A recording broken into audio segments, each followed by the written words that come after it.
Hai Sobat Acis, jumpa lagi dengan saya Yulis Juliha. Bagi Anda yang punya bisnis di bidang produksi atau manufacture kompleks, beberapa mungkin punya kendala produksi sulit dipantau dengan alur produksi yang panjang, banyak tahapan, dan real time tracking belum optimal.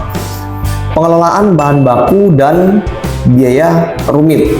Ini menjadi stok rawan ya, jadi tidak seimbang, sehingga perhitungan biaya produksi yang kompleks, banyak komponen dan banyak proses. Kemudian kontrol efisien dan laporan lambat. Ini sulit ya melacak kinerja tenaga kerja, bahan baku, mesin, sedangkan butuh waktu lama untuk merekap satu laporan produksi dan laporan keuangan. Nah, urusan manufaktur kompleks, Accurate solusinya. Nah, berikut ini adalah fitur-fitur Accurate untuk bisnis manufacturing kompleks. Kita akan show mengenai alur terlebih dahulu ya. Nah, ini alur produksi dengan fitur manufaktur. Kita mulai dengan pendaftaran bahan baku, pendaftaran biaya produksi. Jadi di bahan baku Accurate ini di menu pabrikasi, bahan baku ini kita bisa buatkan satu standar. Contoh, misalkan di sini ada besi beton. Nah, nanti di sini ada harga standar untuk bahan baku ini dengan kategori besi beton, dan untuk tipe persediaannya ini kita bisa pilih ya, apakah dia bahan baku pembantu dan lain-lain. Kemudian setelah sudah didaftarkan bahan baku, kita bisa mendaftarkan biaya produksi. Nah, ini berikut ini ada beberapa contoh biaya produksi. Contoh ada perakitan kursi, meja, kayu, pemotongan besi, dan lain-lain. Di mana biaya-biaya ini nanti bisa kita linkkan ya ke akun yang sudah kita set ya sebelumnya. Di mana akun-akun yang sudah kita set ini untuk biaya, contoh ini ada perakitan kursi. Nah, defaultnya kita bisa isi, misalkan contoh ini biaya per jamnya adalah 25.000 ya. Nah, ini biaya per jam. Kemudian akunnya kita set ke biaya upah karyawan manufaktur. Nah, kemudian akun 6.300 ini kita bisa cek ya nanti di daftar akun. Nah, dengan nomor akun 6.300 tadi. Nah, Sobat Acis, jangan lupa ya, ini dicentang alokasi ke produksi, supaya nanti pada saat perhitungan biaya di produksi ini bisa dialokasikan ke akun-akun yang kita set di manufaktur di bagian pabrikasi Accurate. Nah, kemudian setelah kita sudah daftarkan biaya produksi ini, maka kedua item baik bahan baku dan biaya sudah siap kita buatkan ke formula produk. Nah, di formula produk di manufaktur ini akan kita buatkan satu formula ya. Contoh, ini saya bikinkan satu tipe formula meja kerja. Nah, di sini ada produk finish good-nya ya yang sudah kita buatkan sebelumnya. Nah, ini meja kerja finish good-nya. Kemudian di sini ada beberapa item raw material ya, bahan baku yang sudah kita daftarkan. Contoh ada kayak kayu kaso, triplek dengan quantity yang sudah kita sesuaikan untuk membuat satu meja kerja ya. Nah, kebetulan minimumnya juga untuk satu kali pembuatan. Nah, ini semua list bahan baku ya yang dengan total 850 ribuan. Kemudian di tab sebelah kanan ini ada biaya pemotongan kayu dan perakitan meja. Nah, ini tergantung kebutuhan ya. Dalam formula ini untuk pembuatan meja kerja ada 1 jam untuk pemotongan kayu, kemudian perakitan meja ada 2 jam. Nah, ini ada standar cost-nya juga yang sudah kita tetapkan dari di awal. Nah, jadi kedua bahan baku dan biaya produksi ini menggunakan standar cost ya Sobat Acis, di mana manufaktur kompleks ini berarti ada manufaktur dengan proses yang panjang, dan karena proses tadi panjang kita buatkan satu standar costing. Nah, standar cost yang kita buat di dalam bill of material atau formula produk. Nah, kemudian formula produk ini akan kita lanjutkan ke SPK atau work order ya. Nah, di work order perintah kerja ini atau SPK ini kita sudah buatkan.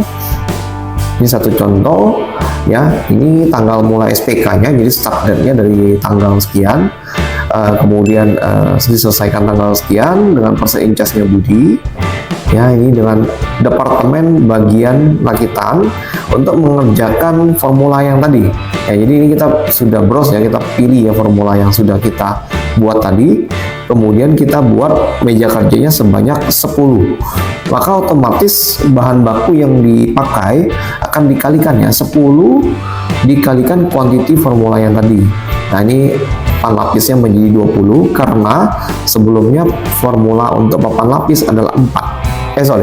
Formula untuk papan lapis, untuk formula yang 107, papan lapisnya ada 2. Nah ya, jadi 2 dikali 10 menjadi total 20. Kemudian standar costnya otomatis terhitung secara total dan biaya kerjanya juga. Oke, nah ini work ordernya sudah bisa kita buat. Kalau mau diklik ya, untuk pengambilan bahan baku, ini ada material slip, kita bisa klik. Nah, ini nanti kebutuhan require-nya yang sudah dibutuhkan dan yang diambilnya berapa. Ya, ini statusnya sudah close karena kebetulan contoh ini sudah saya lanjutkan untuk pengambilan bahan. Ya, ini nanti kita bisa pilih-pilih ya di sini. Dan kita rilis. Ya, kita buatkan pengeluaran bahannya. Jadi dari menu manufaktur ini atau pabrikasi, kita masuk ke pengeluaran bahan baku.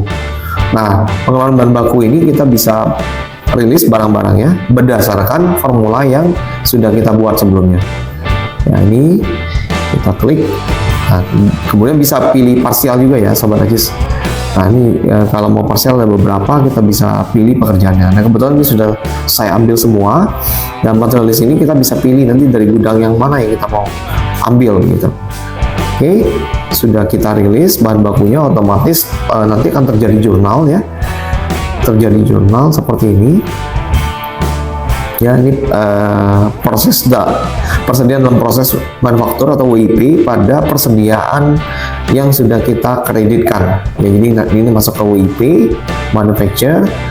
Kemudian setelah kita rilis material rilis ini, kita lanjut dengan produk dan bahan baku keluaran ya.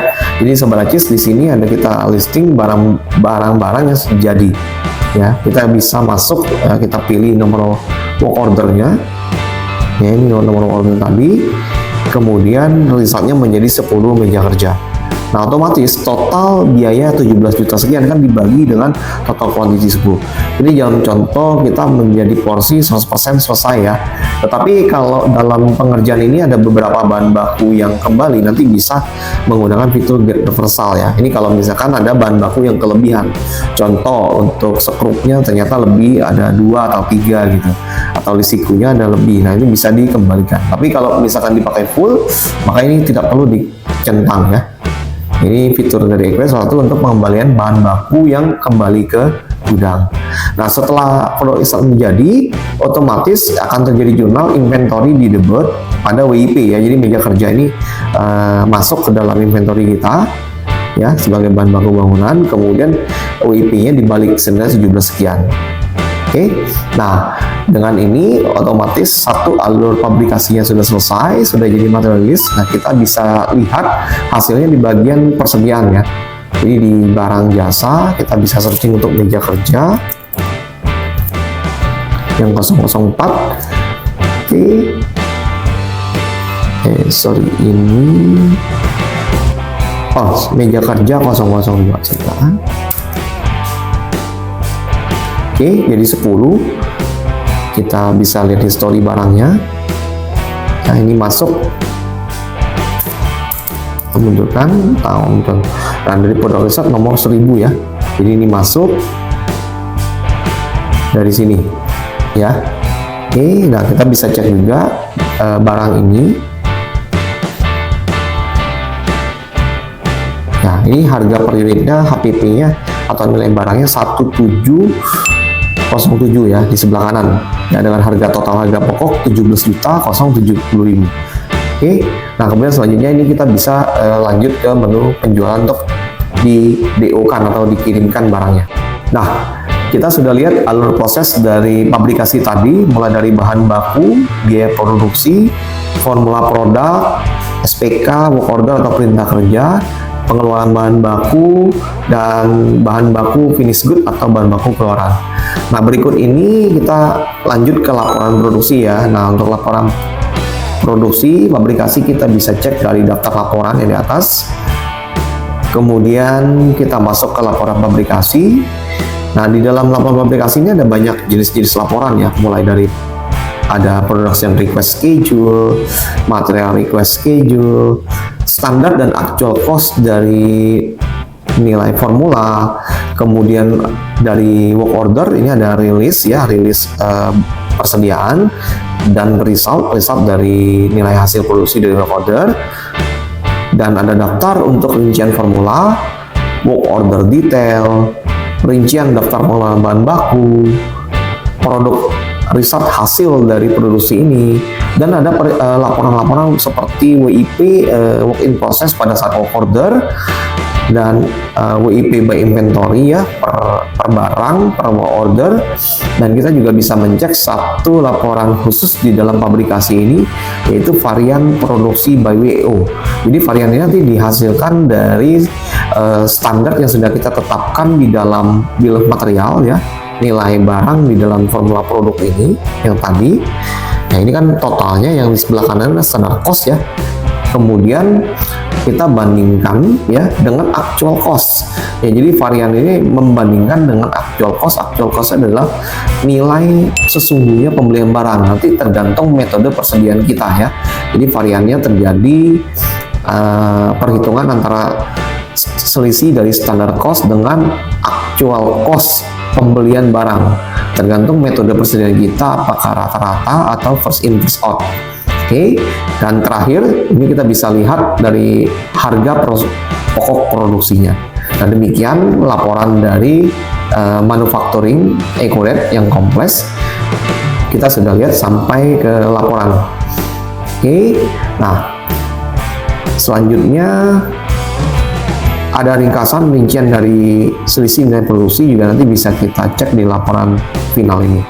Oke, demikian accurate dari sisi bidang usaha manufacturing. Nah, sudah kita jelaskan tadi beberapa fitur dengan sistem accurate. Bisnis manufaktur kompleks atau produksi yang dengan proses yang lebih panjang itu bisa dikelola ya, lebih profesional dan struktur, mulai dari pencatatan bahan baku, perhitungan biaya produksi, multi tahap atau proses produksi, sehingga laporan keuangan lintas departemen manufaktur semua dapat tercatat otomatis secara detail dan siap digunakan untuk pengambilan keputusan penting. Nah, dengan accurate lebih gampang kan